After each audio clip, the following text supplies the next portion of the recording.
The wind howls like a banshee with a grievance against God himself, tearing at the flimsy timbers of the cabin. Outside, the world is a churning vortex of white, a blizzard that has swallowed the mountains, the plains, and any notion of direction. Inside, a man lies on a rough-hewn floor, bleeding from a hole in his side, his fine wool coat shredded and frozen. He is rich, or he was, before the ambush. Now, his only currency is the desperate plea he forces through cracked lips as he stares up at the woman standing over him. She is a silhouette against the flickering lamplight, holding a shotgun with the casual competence of someone for whom it is a familiar tool. He sees a face etched by hardship, plain and unadorned, framed by hair the color of dishwater. Poor, ugly, a widow, judging by the stark solitude of the place. He makes the only offer a man like him knows how to make. "Let me remain," he rasps, the words catching in his throat.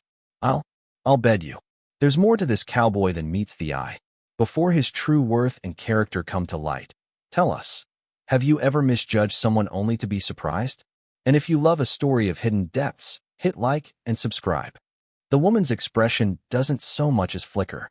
Her eyes, the color of a winter sky just before it gives up the sun, hold no shock, no outrage, only a flat, weary assessment. She has heard worse propositions from better men. He is just another stray, brought to her door by a storm, albeit a stray with the scent of money and blood clinging to him. For a long moment, the only sounds are the screaming wind and his own ragged breathing. Then, she lowers the barrel of the shotgun, not in acceptance, but in dismissal. The decision is made, a calculation of survival. A dead man in her cabin is a problem. A live one is a different kind of problem, but one that might, at least, be able to chop wood later. And with the unspoken verdict hanging in the frigid air, his life, and hers, were irrevocably changed. The shotgun was propped back in its place by the door before he could fully process that he wasn't going to die right there on her floorboards. She moved with an economy of motion he'd never witnessed in the women of his own world, women who glided and gestured. This woman, Agnes Miller, simply did what needed doing. She didn't offer him a hand or a word of comfort. She pointed a chin toward the corner. "The cot. If you can make it," her voice was low and gravelly, as if it hadn't been used for conversation in some time. Getting there was an agony. Elias Thorne, a man who'd once paid another to break in a new pair of boots for him, dragged his body across the splintered wood. Every movement sent a fresh wave of fire through his side. He collapsed onto the thin mattress, the straw stuffing rustling beneath his weight. The smell of pine and wood smoke filled his senses, a stark contrast to the metallic tang of his own blood. He watched her through a haze of pain. Agnes moved to the stone hearth, adding a log to the fire with a practiced heave. The flames leaped, casting dancing shadows that made the small cabin seem both a sanctuary and a cage. It was a sparse place, stripped down to the bare necessities of existence. A rough table with 2 chairs, a dry sink with a bucket of water, a shelf holding a few tin plates, and a Bible. There was a stark cleanliness to it, a defiant order against the chaos of the wilderness outside. On the mantel, next to a chipped ceramic bird, was a single, faded photograph of a stern-looking man with a formidable beard. Her late husband, he presumed. The man who had built this cage and then had the decency to leave her alone in it. She came back to him with a steaming cloth and a bottle of something that smelled sharp enough to wake the dead. There was no gentleness in her touch as she cut away the remnants of his shirt. Her fingers were calloused but steady, her examination of the wound clinical and detached. "Bullets still in there," she stated, not as a question, but as a fact. "Went clean through the other side of your coat, but got caught on a rib, looks like. You're lucky. An inch higher, and it would have been your lung." Elias gritted his teeth. Luck had very little to do with it. She ignored him, her focus entirely on the ragged tear in his flesh. "This is going to hurt." It was the only warning he got before she poured the raw, biting liquor into the wound. He roared, a strangled sound that was swallowed by the storm. His vision swam in a sea of white-hot pain, and for a moment he thought he might pass out. But her hand was a firm weight on his shoulder, holding him down, a silent command to endure. He saw her face then, close to his, illuminated by the firelight. It wasn't ugly. That had been the pronouncement of a dying, desperate man. It was stark, like the landscape outside. Her cheekbones were high, her jaw was strong, and her eyes held a depth of resilience that was more compelling than any conventional beauty. She had seen trouble before. He was just the latest squall to blow through her life. She worked with a grim focus, probing the wound with the tip of a knife she'd heated in the fire. He clenched his fists, his knuckles white, sweat beading on his brow despite the cabin's chill. He fixed his gaze on the ceiling, on the dark, weathered beams, and counted them. 1, 2, 3. He tried to transport himself away from this moment, back to his ranch with its sprawling acres, his stables of fine horses, the respect, or fear, he commanded. But it was all useless. Here, he was nothing but a piece of meat on a cot, his life held in the steady, unsentimental hands of a poor widow. When the metallic clink of the bullet dropping into a tin basin finally came, a shudder of relief racked his body. She was already stitching the wound closed with a needle and thread, her movements precise and efficient. She packed it with some sort of poultice made of herbs she kept in a small wooden box, the scent earthy and strange. Finally, she wrapped his torso tightly with strips of clean linen. The bleeding stopped, she said, her voice betraying no emotion. Fever's next. You live or you die. That's up to you and God now. I've done my part. She stood and washed her hands in a basin, the sound of the splashing water impossibly loud in the quiet room. She didn't look at him again. She moved to the table, cut a slice of dark bread, and ate it slowly, methodically. Elias lay there, his body thrumming with a pain that was slowly subsiding into a dull, heavy ache. The absurdity of his earlier words echoed in his mind. I'll bed you. He had tried to buy his life with the only currency he thought a woman like her would understand. He had looked at her and seen a transaction. But as he watched her now, her back straight as she sat alone at her table, silhouetted against the fire, he felt a profound and unfamiliar shame. He hadn't been buying a nurse. He had been begging for sanctuary from a queen in her own desolate kingdom. The fever came, as she'd predicted. It came in waves of fire and ice, dragging him into a delirious fog. Time lost all meaning. The world was reduced to the four walls of the cabin, the howl of the wind, and Agnes's stoic presence. He was vaguely aware of her forcing water between his lips, of a cool cloth on his forehead, of her changing the dressing on his side with the same dispassionate efficiency. In his delirium, he spoke. He mumbled of stampedes and poker games, of the arid plains of Texas and the cold, hard glint of betrayal in a business partner's eyes. He spoke of a man named Blackwood, a name that came out as a curse, a venomous hiss. And sometimes he called out another name, Eleonora, his voice filled with a phantom tenderness that felt alien in the harsh reality of the cabin. Through it all, Agnes was a constant, silent force. She tended the fire, milked the single, gaunt cow in the lean-to attached to the cabin, and prepared thin broths that she spooned into his mouth. She never spoke to him, never offered a soothing word. She simply worked, her existence a testament to the relentless demands of survival. She slept in her chair by the fire, the shotgun resting against the wall beside her, a silent reminder of the terms of their cohabitation. He was a guest, but he was also a threat, a disruption to the fragile peace she had carved out for herself in this unforgiving wilderness. One morning, or what he presumed was morning, he woke to clarity. The fever had broken. His head was clear, though his body felt weak and hollowed out. The storm had not abated. The wind still shrieked, and the small window was a sheet of frosted white. Agnes was at the hearth, stirring something in a pot. The smell of oats and something vaguely sweet filled the air. He tried to sit up, and the pull on his stitches made him gasp. She turned, her expression unreadable. "Stay put," she commanded. "You move too much, you'll start the bleeding again." She brought him a bowl of the porridge. It was thin, but it was hot, and to Elias, it tasted like the finest meal he'd ever eaten. He ate slowly, his hands trembling slightly. "Thank you," he said, his voice hoarse.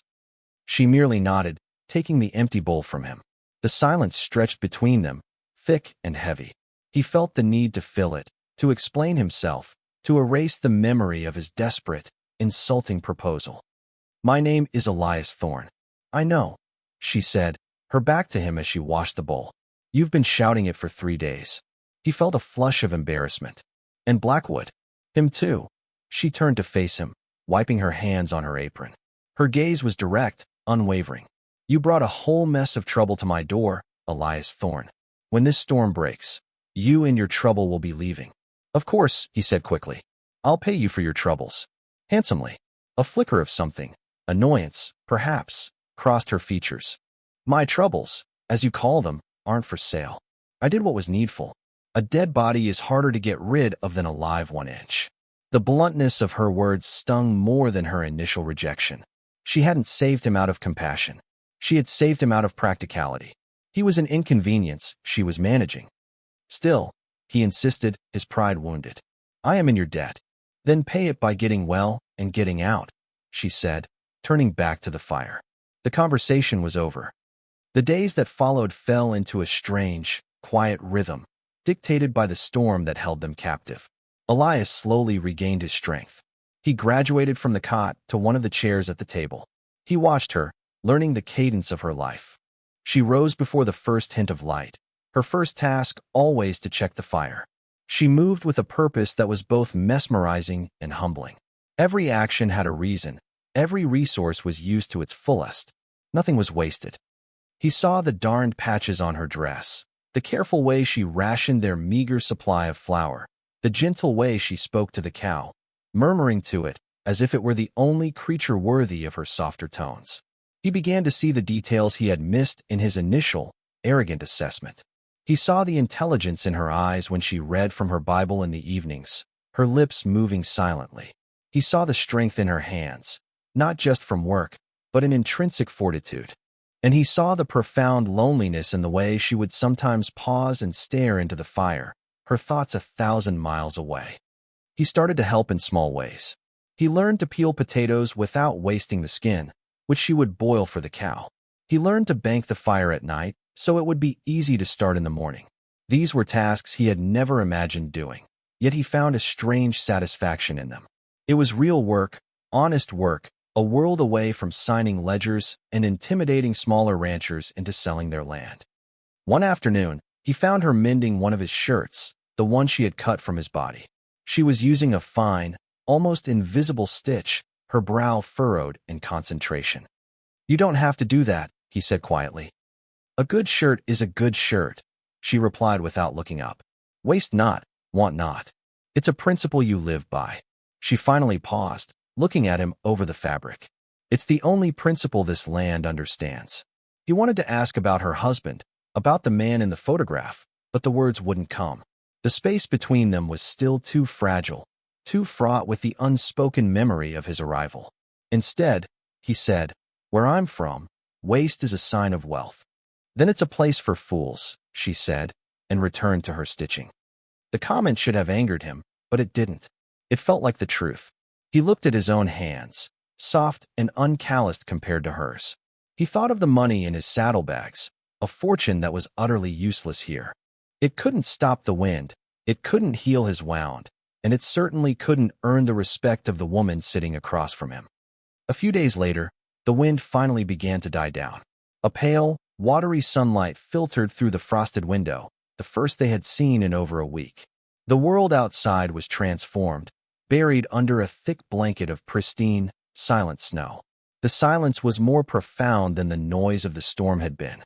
It's breaking, she said, standing by the door. Elias felt a pang of something he couldn't name. Dread? Regret? He was healed enough to travel. The terms of their arrangement were clear. He was to leave. My horse will be dead, he said flatly. He'd left it tied in a small copse of trees, but no animal could survive that storm. Probably, she agreed. It's a long walk to town.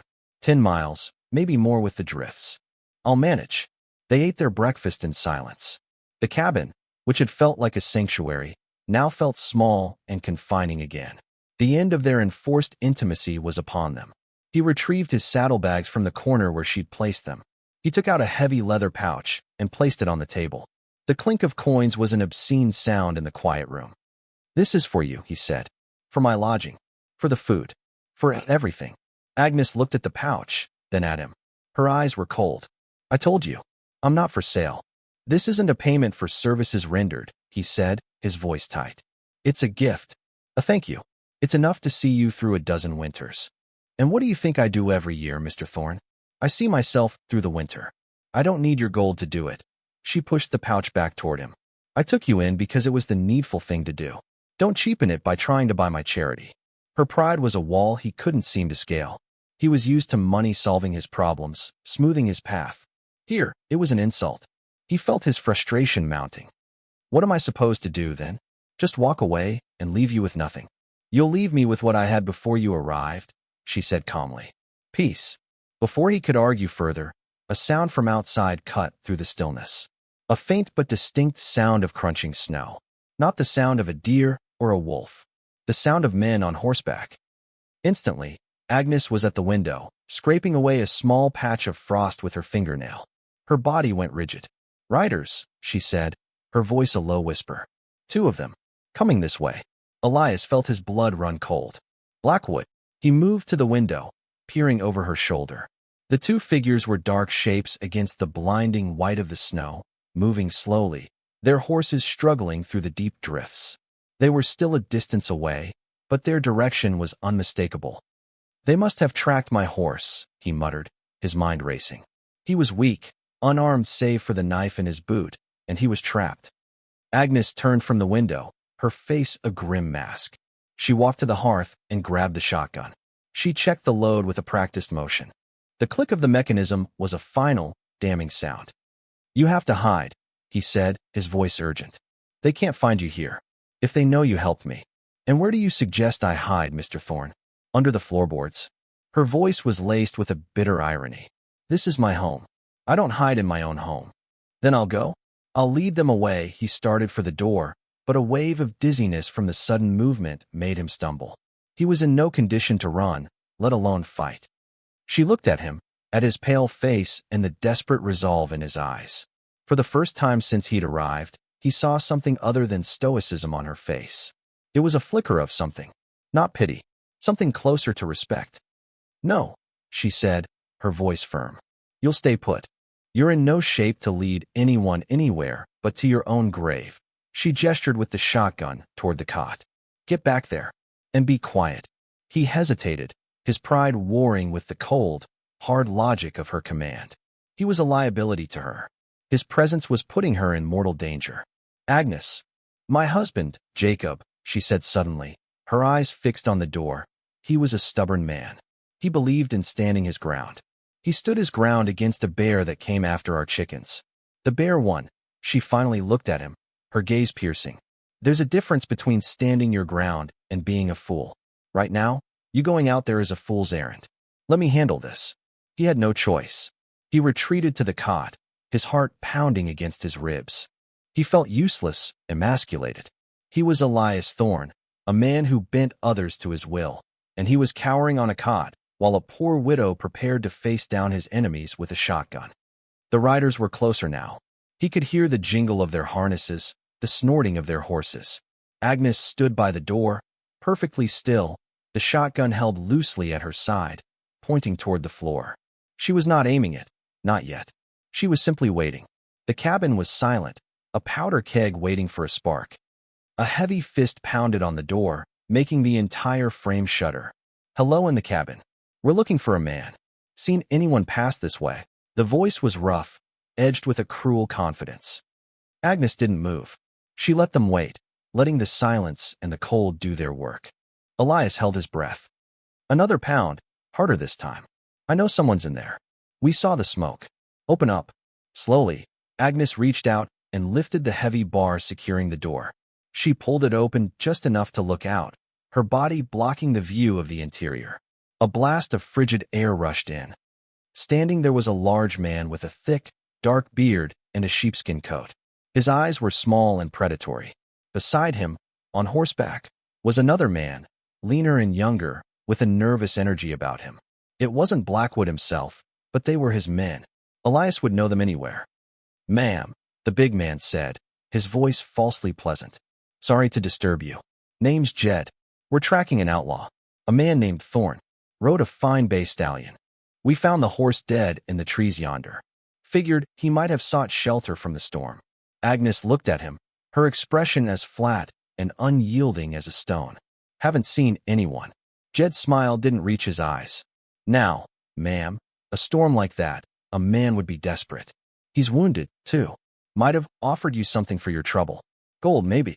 He let his gaze drift over her plain dress, the impoverished cabin visible just behind her. The insult was clear.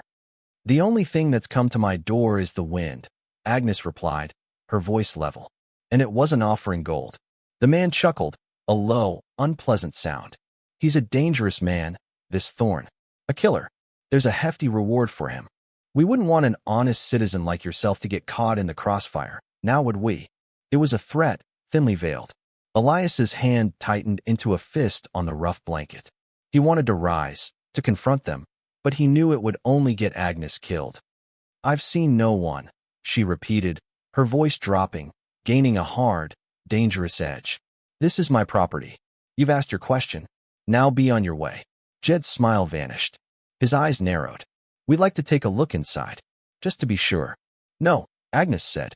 The word was simple, absolute. Ma'am, we ain't asking. He took a step forward, intending to push past her. In a single, fluid motion, Agnes brought the shotgun up. She didn't point it at his chest. She pointed it at the ground, just in front of his boots. The next step you take on my land without my permission, she said, her voice quiet but carrying the weight of utter conviction, will be your last. I will consider it trespassing with intent to do harm, and I will defend my home. The man froze. He looked from her face to the twin barrels of the shotgun and back again. He saw no fear there, no hesitation. He saw a woman who had drawn a line in the snow, and he had the distinct feeling that she had nothing left in the world to lose, which made her more dangerous than any man with a bounty. The younger rider shifted nervously. Jed, maybe we should just go. We can come back with the sheriff.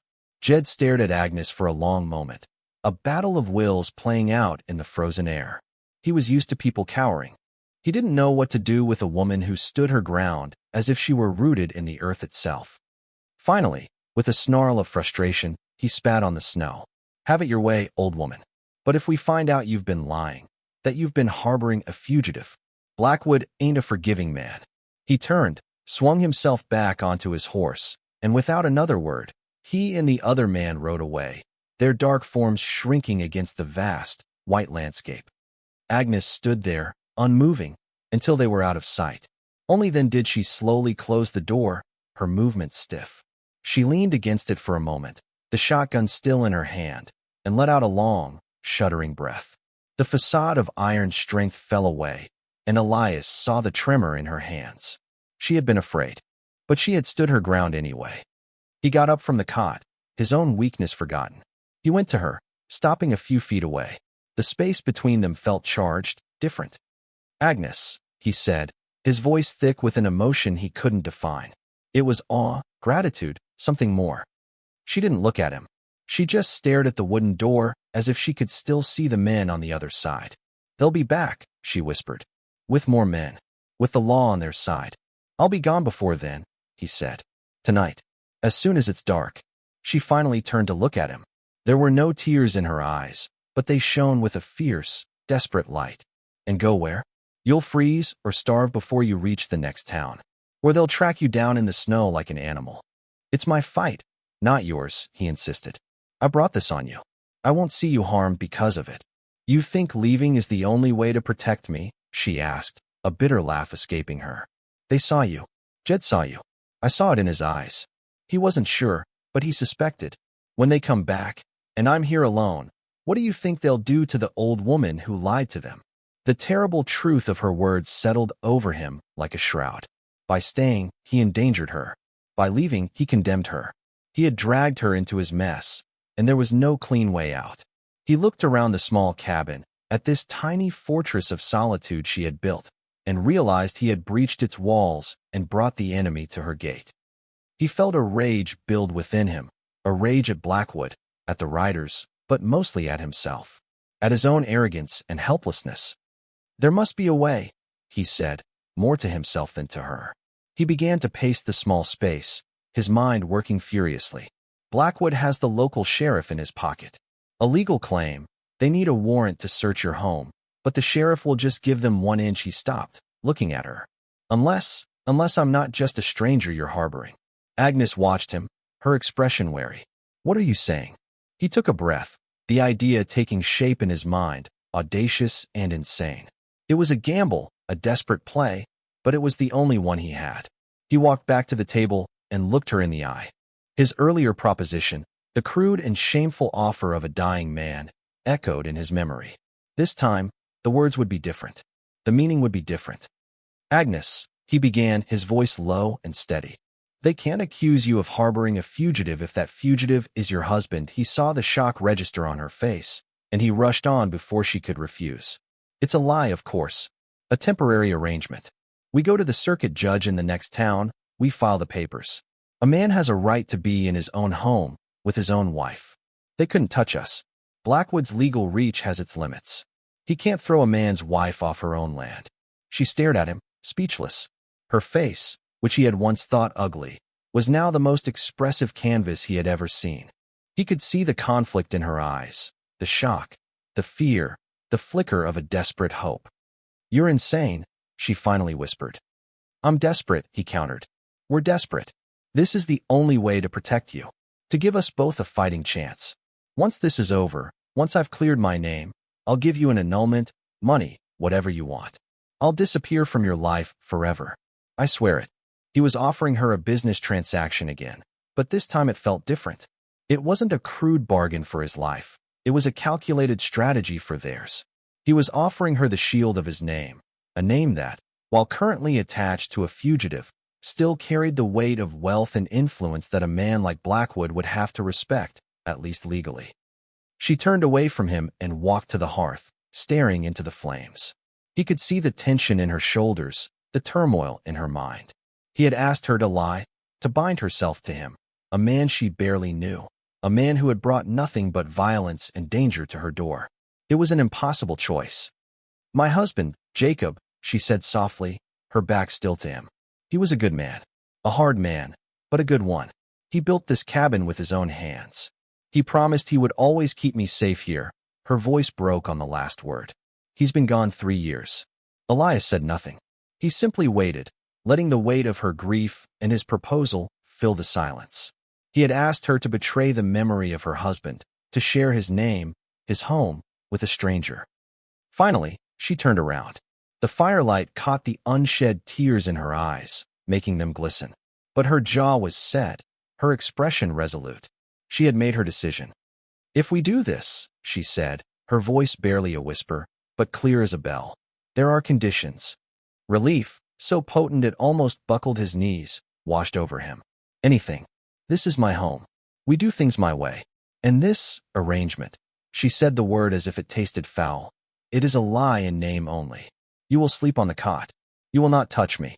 We are partners in survival. Nothing more. Agreed, he said without hesitation. And when this is over, she continued, her gaze unwavering, you will not disappear. You will face this man, Blackwood. You will clear your name. You will not run. I will not have my name, my husband's name, attached to a coward. He looked at her, truly looked at her strength, her integrity, her fierce, unyielding pride. She wasn't just agreeing to a lie to save herself. She was demanding that he become the man he was supposed to be. In that moment, his admiration for her solidified into something deeper, something far more profound. Agnes Miller, he said, his voice filled with a reverence that surprised him. You have my word, thanks for watching. If you believe in compassion, overcoming prejudice, and finding love in unexpected places, give this story a like and subscribe for more. Her true worth was finally seen. What does true value in a person mean to you? Tell us below.